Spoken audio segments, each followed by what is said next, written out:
requested quite often in comments, so I got a book and I can finally read some of these stories to you. For today, we're going to keep it rather small or rather short. We're doing the creation stories in Norse myths, and another time, if you'd like, we can continue with more stories and more legends of particular characters, some that you might know, like Thor, Loki, or Odin. Okay.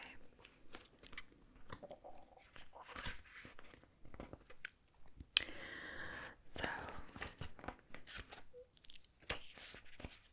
I am going to give a very brief introduction to this series of Norse myths. Obviously, these stories have to do with the Northmen that we call Vikings. They spread throughout Europe, Northern Europe especially, and settled into many places very often, and most known for, in fact, raiding different villages on their path to conquering the vast majority of the continent. So they brought and spread their languages throughout the Northern Europe, and you'll still find many of the words that come from their languages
formed the shape of a giant, Ymir.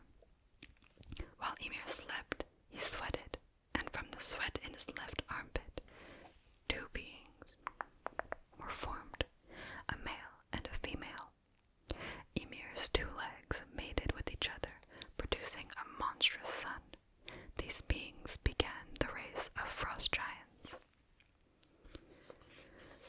Next, a cow called Udrumla came into being from the dripping rime, who nourished Ymir with 4 rivers of milk from her udder. From her own sustenance, Udrumla licked the salty rime stones. As she licked, by the evening of the first day, a man's hair was visible. On the second day, a man's head, and by the end of the third day, a complete man had emerged. This man was called Buri. He begot a son, Bor, who married Besla, daughter of a giant called Bolthorn. They produced 3 sons, the gods Odin, Vili, and Vi, who killed the huge primeval giant Ymir. When he fell, the whole race of frost giants was drowned in his blood, except one, Bergelmir, who became the progenitor of a new race of giants. Odin and his brothers then used Ymir to create the world. Carrying his enormous body out into Inungagap, they formed the earth from his flesh and rock from his bones. They made stones and gravel from his teeth and any bones that had been broken. They made his blood into the lakes and seas. Ymir's skull they formed into the sky and set it up over the earth, placing one of 4 dwarfs, Nordri, Sutri, Ostri, and Vestri, north, south, east, and west, at each corner to hold it up. They created plants and trees from Ymir's hair and threw his brains up into the sky to form the clouds. The earth was circular, and the gods arranged the sea around it. Along the shore they gave lands to the giants, while inland they made a fortification from Ymir's eyelashes, within which they placed Midgard, the realm of men. Then the gods created people to inhabit the world. They took 2 tree trunks and created a man and a woman. Odin gave the new beings breath and life. Vili gave consciousness and movement, and Vi gave them faces. Speech, hearing, and sight. The man was called Ask, Astri, a fitting name for a person made from a tree trunk, and the woman Embla, of more obscure meaning, possibly elm, vine, or creeper. From these 2 the human race descended. Next, let's read about cosmology, so the structure of our universe. The dramas of northern myths were played out against the background of a complicated cosmology, peopled with diverse races of beings. In the course of the mythological narratives, the gods would travel from land to land over differing terrains and vast distances, and a rich and varied picture of the world emerges. The northern cosmic structure consisted of 3 different levels, one above the other like a series of plates. On the top level was Asgard, the stronghold of the gods, where the Aesir lived in their magnificent halls, as well as Vanaheim, home to the Vanir, and Alheim, land of the elves. On the level below lay Midgard, the world of men, and Jotunheim, mountainous realm of the giants. Svartalheim, where dark elves lived, and Nidavellir, home of the dwarfs, were also here.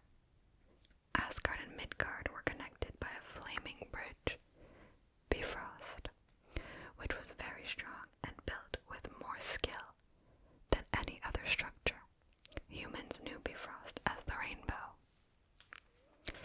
The lowest level was called Niflheim, which included hell, the dwelling place of those who died of sickness, old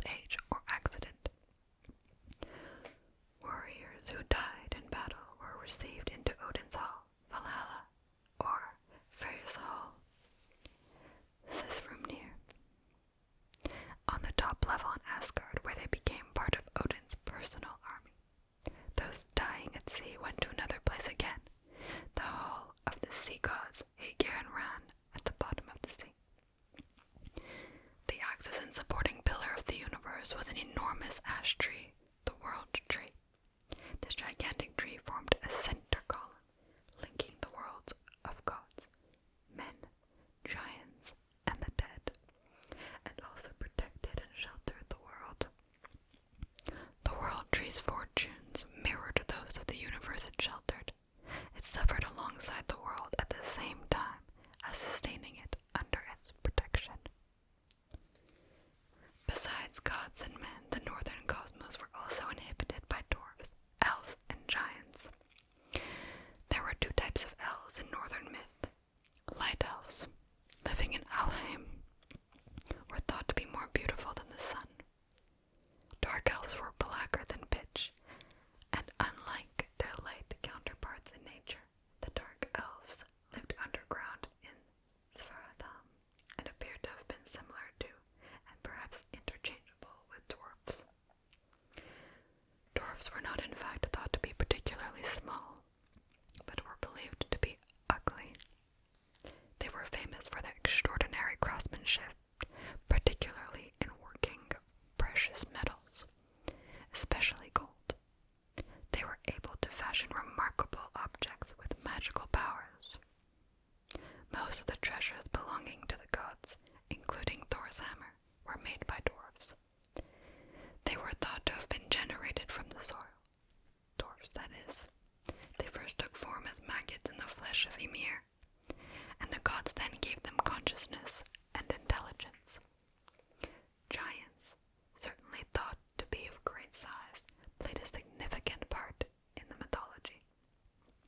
They represented the forces of chaos and negativity, and were usually pretty hostile. The gods continually strove to maintain the order of their universe against these unpredictable external forces. The relationship between gods and giants was not always straightforward, however. Giants were not invariably the enemy. Many gods had affairs with or even married giantesses, or were descendants from them, but more often than not, dealing with them involved the crashing down of Thor's hammer, which would both punish and protect gods and ordinary mortals. So now, let's take a look at Odin. Odin was the most complex of the northern gods. Although known as All-Father, he was not a benevolent father god, but a powerful and fickle character, as treacherous as he could be generous. He was respected and worshipped particularly by kings and nobles, but was not entirely to be trusted. Odin, head of the northern pantheon, was a terrifying figure. The awesome god of magic, war, and wisdom. He was invoked for victory in battle, but could be faithless and was often accused of awarding triumph unjustly. Bloody sacrifices would sometimes be necessary to appease him.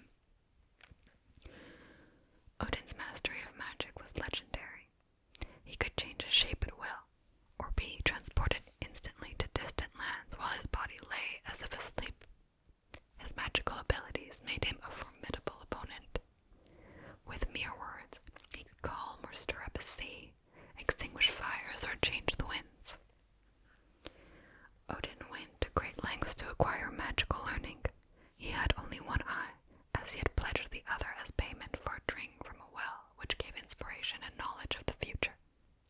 Another story relates how Odin gained this wisdom and information from the decapitated head of the wisest of the Ymir, which he kept after it was cut off by the Vanir, a group of fertility gods. Odin preserved the head with herbs and chanted incantations over it, making it able to speak to him. While he was particularly favored by the kings, Odin was also god of poetry, which perhaps explains the prominence the poetic sources accord him. It was said that Odin himself spoke only in poetry, and that poetic inspiration was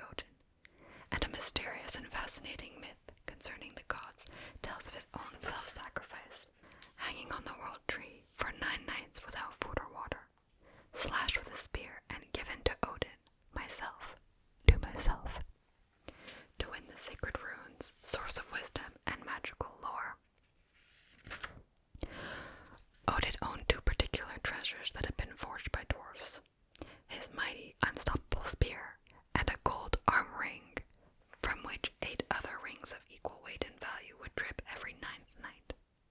He also possessed an extraordinary horse named Sleipnir, which had 8 legs and was the fastest of horses, able to carry Odin on his errands through the sky and over the sea. Odin was regularly portrayed walking amongst men as a sinister, one-eyed old man, cloaked and wearing a broad-brimmed hat or hood. He was married to Frigga, queen of the gods and goddesses, who shared with him the ability to foresee the future, although she did not make pronouncements. Frigga was beautiful, gracious, stately, and possessed of deep wisdom. She was highly respected both in northern mythology and by the population, and as a maternal figure, was invoked by women during childbirth and those wishing to conceive. The next god is Thor, the god of thunder. The best loved of the northern gods, the mighty figure of Thor strode the cosmos, fighting the forces of evil, giants and trolls. He was protector of Asgard, and the gods could always call upon him if they were in trouble, as could mankind. Ordinary people put their trust in Thor, for his concerns were with justice, order, and protection. Sometimes Thor's protection was invoked merely with the carving of a hammer. Thor's mighty strength excelled that of all other gods. He was huge, with red hair and beard and red eyebrows that sank down over his face when he was angry. Thunder was thought to be the sound of Thor's chariot driving across the skies, and his fierce red flashing eyes befitted the god of thunder and lightning. Thor's most important possession was his hammer, Mjolnir, which could never miss its mark, whether raised up or thrown, and would always return to Thor's head. With this weapon, Thor kept the forces of evil at bay. Furthermore, Mjolnir held the power to sanctify and could be raised for the purpose of blessing. As well as Mjolnir, Thor owned a belt of strength which doubled his already formidable might, and a pair of iron gloves, without which he could not wield his hammer.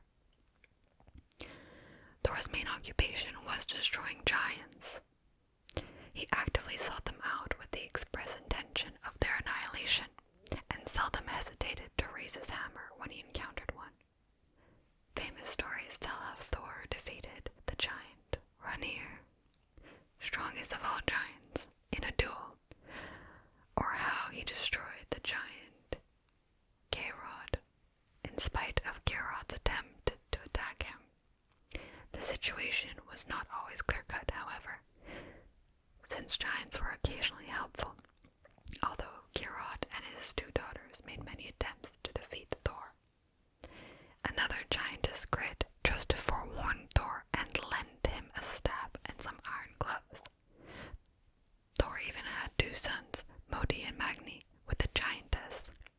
Nevertheless, giants were usually Thor's hostile adversaries. Many tales of Thor are affectionately humorous, attesting to the fondness the populace had for him. When Thor's hammer was stolen by a giant demanding Freya as his wife, Thor, to his horror, had to agree to be dressed up as the bride and delivered to the giant in order to destroy the giant and thus reclaim his hammer.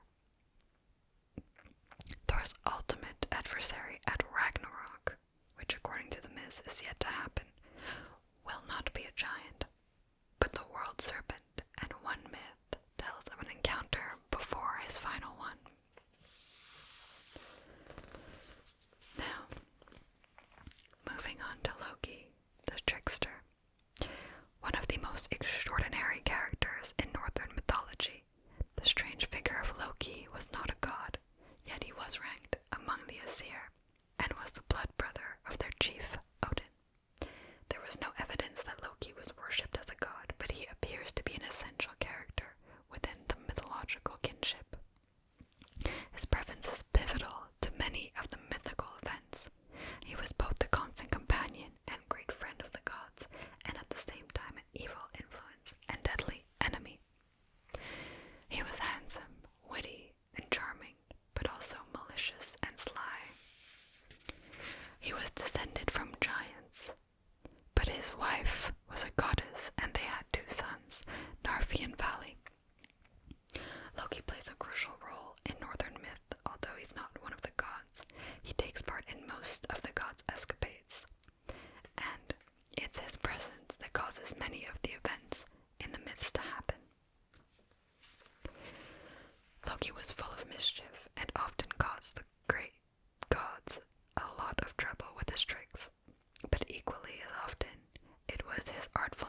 save them again.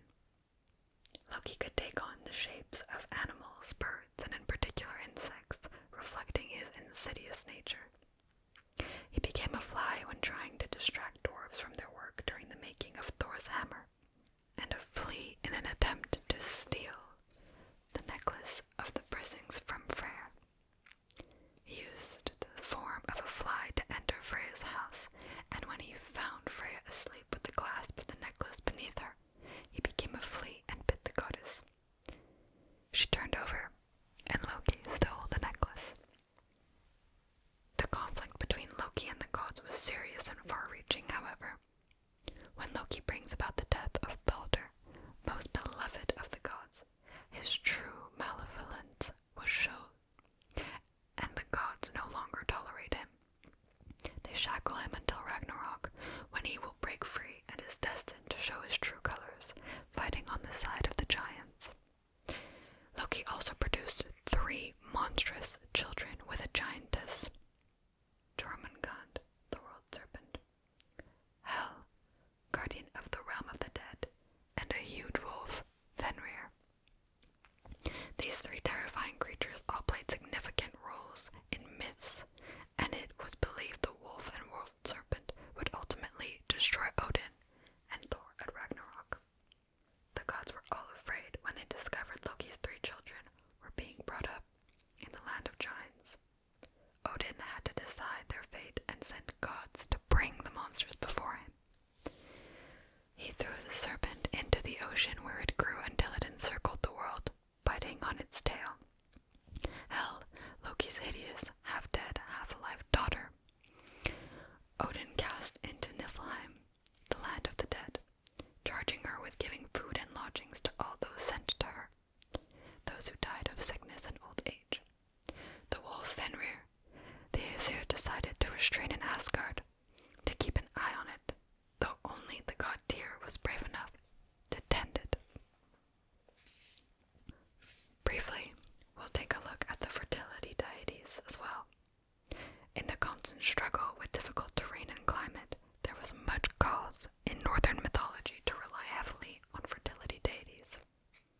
A group of gods known as the Vanir were especially associated with fertility, peace, and prosperity. The most prominent of the Vanir were the sea god and his twin children, Frey and Freya. These are characters you would come to know more about as you go through all of the legends and myths of the northern people. Lastly, we're going to take a look at Ragnarok, also known as the end of the world. The concept of an inescapable fate informs all northern mythology. Destiny is preordained and unavoidable. It culminates in Ragnarok, the expected destruction of the world, of which all the details were known. This apocalypse must be faced, but will not be the end of everything. Afterwards, a new world will begin. For the gods, and perhaps for the population as well, Ragnarok was both a cataclysmic event in the future, and, because all the elements were understood and anticipated, something they lived with in the present. The gods could not stop Ragnarok. It had to come to pass as prophesied, and their spirited bravery in the face of inevitable annihilation reflects the northern sensibility concerning predestiny. Fate was a fact of life, something that could not be avoided or changed. Even one's death was already decreed and must be faced with calm and brave acceptance.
special horn.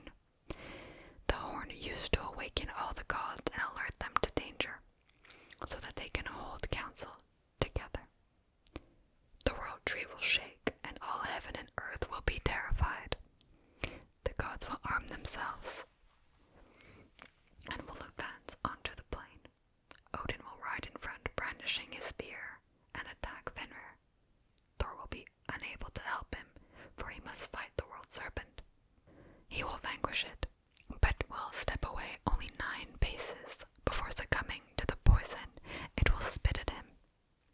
Fenrir will swallow Odin whole, and after a fierce fight, Frey will succumb to Surt, and Loki and Heimdall will slay each other.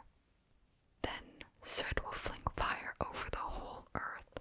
Flames, smoke, and steam will shoot up from the burning earth to the firmament. The sky will turn black, and the stars will disappear. The earth will sink down into the engulfing sea.